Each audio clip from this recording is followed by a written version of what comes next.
कील जी का चरित्र भी बड़ा अद्भुत चरित्र है। श्री कील देवाचार्य जी महाराज, आपका उपनाम प्रसिद्ध हो गया कील देवाचार्य जी महाराज। कहां गए राजेश जी मथुरा वाले? मथुरा में कील गली है, मथुरा में कील गली है, और कील जी का स्थान भी पुराना अभी भी बना हुआ मथुरा में। कहते कील जी मथुरा आए तो पुराने मुगल काल की बात है, बैठ करके ध्यान कर रहे थे और बादशाह की सवारी आई। तो कौन ये फकीर बैठ करके भजन कर रहा, हटाओ इसको यहां से। हल्ला गुल्ला किया, पर आप तो समाधि में थे, महायोगी थे। तब उस दुष्ट यवन ने आदेश दिया कि एक कीला इनके मस्तक पर गाड़ दो। ढोंग बोंग झूठ मूठ का स्वांग किए बैठा है। तो एक बड़ा भारी लोहे का कीला इनके मध्य में रख करके और घन से ठोक दिया गया। पर आप ऐसे समर्थ संत थे कि योग बल से वह कील भी आपके भीतर कीला प्रविष्ट हो गया। रक्त की तो एक बूंद आई नहीं, आपने योगाग्नि में उसको भी आत्म रूप दे दिया, वो उसी में विलीन हो गई, मस्तक में कीला विलीन हो गया। तो नाम कील जी पड़ गया। बादशाह थर थर कांपता हुआ अपना ताज चरणों में रख दिया। जहां यह घटना घटी आज भी मथुरा में उसको कील गली कहते हैं। बड़ा अद्भुत चरित्र है कील देवाचार्य जी महाराज। आप सब में भगवान का दर्शन करते। कहते जैसे पितामह भीष्म जी के ऊपर मृत्यु का प्रभाव नहीं हुआ, ठीक इसी प्रकार से श्री कील जी के ऊपर भी मृत्यु का प्रभाव नहीं हुआ। कहां तक कहें महाराज जी, साक्षात काल, वो काल भी, सर्प तो जो है काल ही है एक प्रकार से, भयंकर काला सर्प उसने आपको डस लिया। तो लोग घबरा गए, करे राम राम, अब तो सर्प ने डस लिया है, क्या होगा? आपने कहा कोई चिंता मत करो। क्यों? बोले ये बेचारा भूखा है, भूखा है इसलिए इसने डस लिया है, तो पहले इसकी क्षुधा निवृत्ति होनी चाहिए। तो क्षुधा निवृत्ति कैसे हो? बोले फेरी काट लीजिए, फेरी काट लीजिए, फिर काटो, फिर काटो। तो बार बार आप उस भयंकर विस्तर सर्प के आगे अपना हाथ करते रहे और उस सर्प ने खूब डटके काटा। उसके भीतर जितना विष था सब विष उसने उतार दिया इनमें, सर्प निर्विष हो गया। अरे भाई कोई गुस्सा करेगा तो कितनी गुस्सा करेगा? वो क्रोध का जितना स्टॉक उसके भीतर था सब खर्च कर दिया उसने। अब बेचारा क्या कहां तक गुस्सा करे? अंत में सर्प भी फण पटक गया, हार गया इनकी साधुता के आगे। तब आपने कहा भैया दूध लाओ, इसको दूध पिलाओ, तब बेचारे को शांति आवेगी। आपने उस सर्प को फिर दूध पिलाया और प्रसन्नता पूर्वक उसको आपने विदा किया। उस सर्प का भी आपने परम कल्याण किया। और लोग घबरा रहे थे कि इतना क्षत विक्षत कर दिया है सर्प ने, भयंकर विषैला सर्प है, पता नहीं क्या होगा। लेकिन आपने निश्चिंत कर दिया कि अब इस चोले में श्री राम नाम का ही अमृत लबालब भरा हुआ है, इस पर विष का प्रभाव संभव नहीं। इसलिए नाभा जी ने कहा गांगेय मृत्यु गंजो नहीं, त्यों कील करन नहीं काल बस। राम चरण चिंतवनि रहत नित्या, राम चरण चिंतवनि रहत निस दिन लो लागी। अहन श्री राम जी के चरणों के चिंतन की लो लगी रहती। सर्वभूत सिर नमित शूर भजनानंद भागी। सभी प्राणियों में अपने आराध्य इष्ट श्री राम जी का दर्शन करके आप सबको भगवत भाव से बंधन करते थे और आपका इतना प्रभाव था कि सभी प्राणी आपके चरणों में नतमस्तक थे। आप भजन में शूरवीर थे और ऐसा लगता मानो भजन के आनंद में भगवान ने इन्हें हिस्सा दिया था। अहर्निश भजन ही करते। सांख्य और योग दोनों को आपने हस्ता मलकवत कर लिया था। सांख्य तत्व की भी पराकाष्ठा पर आप पहुंचे, माने ज्ञान योग की पराकाष्ठा पर भी पहुंचे और नाद योग, राजयोग, लय योग, हठ योग, समाधि योग, इन सब की सर्वोच्च अवस्था को भी आपने प्राप्त किया, सबको हस्तामलकवत कर लिया। सांख्य योग मति सुदृढ़ कियो अनुभव हस्तामल। कहते कोई प्रमाण है? देखो, प्रचार का युग है, हम भी पद्मासन साध के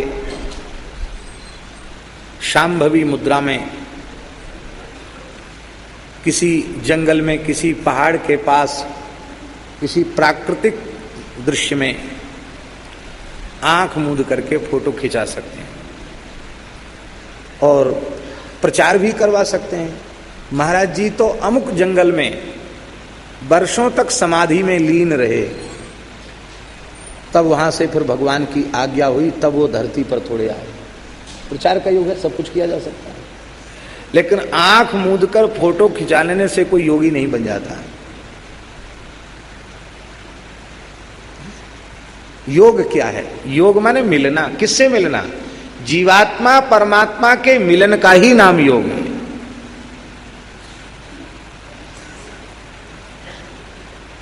इसलिए कोरी बातों से बात नहीं बनती है। ब्रह्मसूत्र में भगवान व्यास ने यह स्वीकार किया है कि मनुष्य के शरीर में 100 नाड़ियां होती हैं। वैसे तो 75 करोड़ नाड़ियां बताते हैं योगी लोग, उनमें 100 नाड़ियां मुख्य होती हैं। और मूर्धानम अभिनिश्रितैका, उसमें से एक नाड़ी मूर्धा की ओर गई है, तो उस 75 करोड़ नाड़ियों में 100 नाड़ियों को मुख्य माना है, और उन 100 नाड़ियों में 3 नाड़ियों को मुख्य माना है, इड़ा, पिंगला और सुषुम्ना।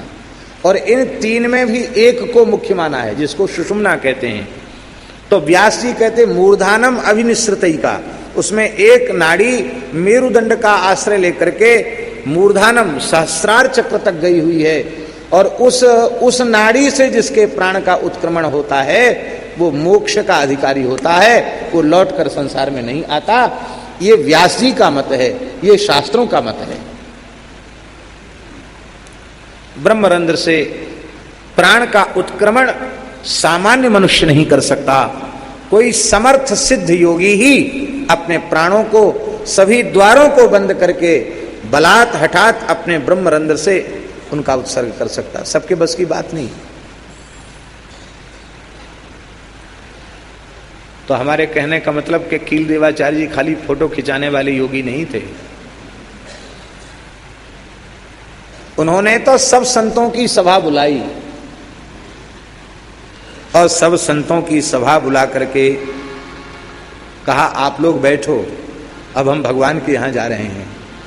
एक महान सिद्ध योगी को कैसे देह त्याग करना चाहिए, एड़ी से अपने मूलाधार चक्र को अवरुद्ध करके सिद्धासन की पद्धति से बैठ करके और क्रमशः योग धारणा करते हुए आपने हजारों संतों के मध्य बैठ करके ब्रह्मरंध्र से प्राणों का उत्क्रमण करके भय हरितन करनी बल, अपनी करनी के बल से भगवत स्वरूप आप हो, आपने मोक्ष लाभ, नित्य साकेत को, त्रिपाद विभूति भगवान के नित्य धाम को आपने प्राप्त किया।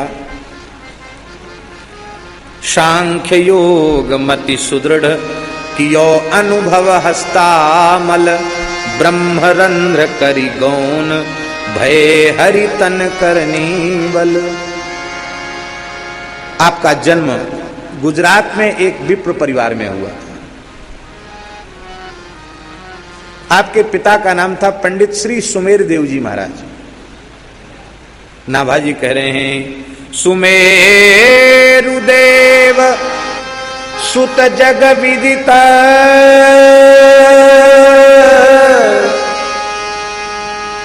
भुवि विस्तार्यो विमल जस, गांगेय मृत्यु गंजो नहीं, त्यों कील करन नहीं काल।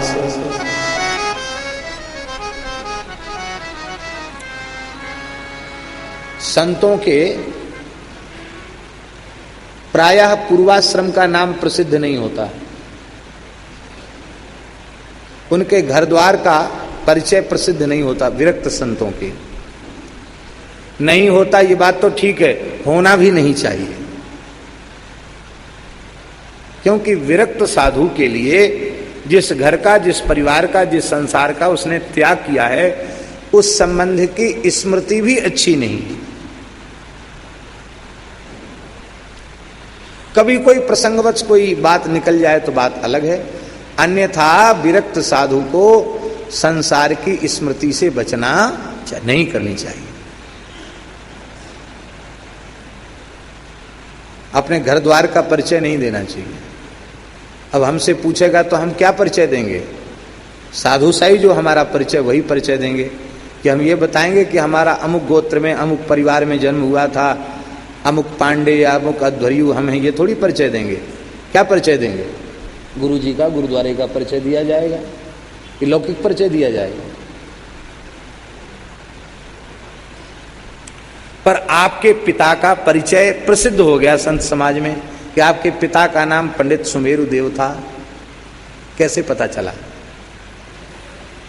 कहते एक समय की बात है,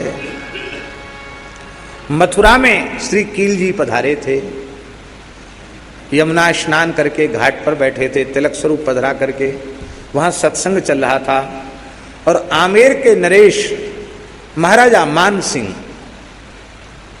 उस समय जयपुर तो था ही नहीं, आमेर ही था, तो महाराजा मान सिंह आपके चरणों में बैठकर सत्संग कर रहे थे और भी अनेक साधक बैठे थे, भगवत भागवत चर्चा हो रही थी। इसी बीच में आपके पिताजी विमान में बैठकर भगवत धाम गए।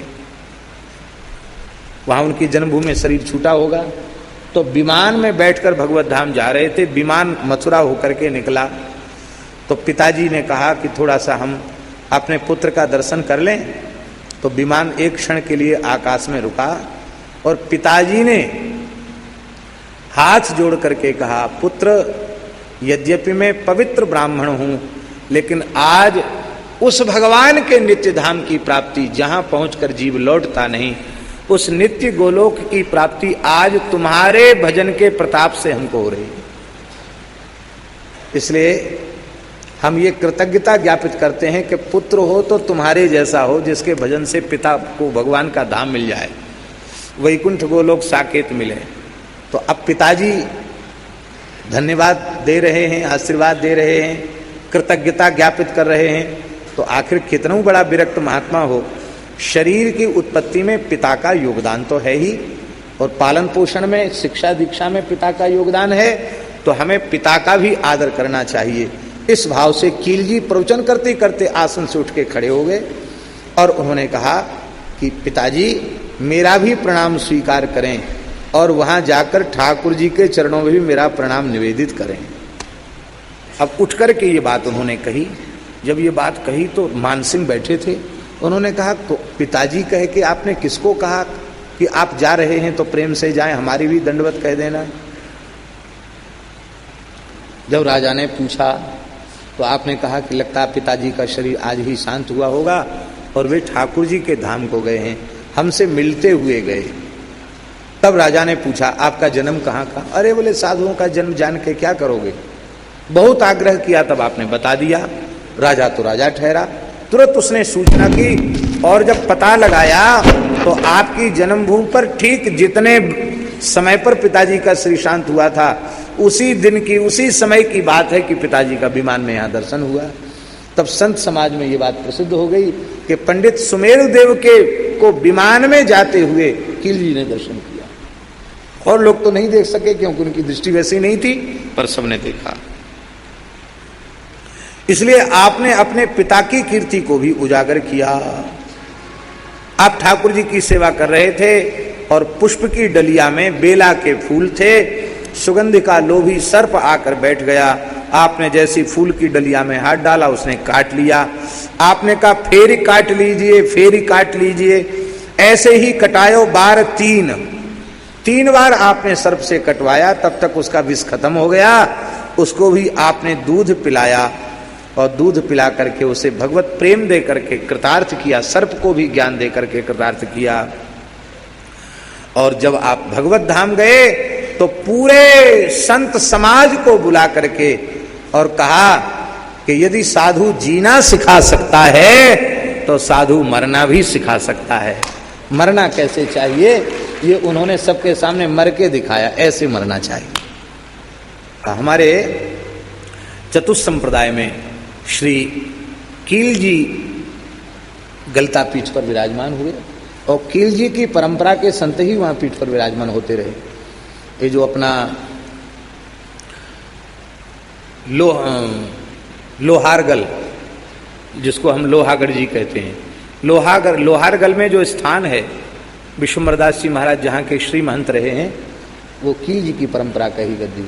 तो कील जी की परंपरा का ही संत रामानंदीय चतुष्ट संप्रदाय खालसे में चतुष्ट संप्रदाय का श्री महंत कील जी की परंपरा का ही संत रहा आया है। यही परंपरा प्राचीन है और यही परंपरा रही है। बोलो भक्तवत्सल भगवान की जय।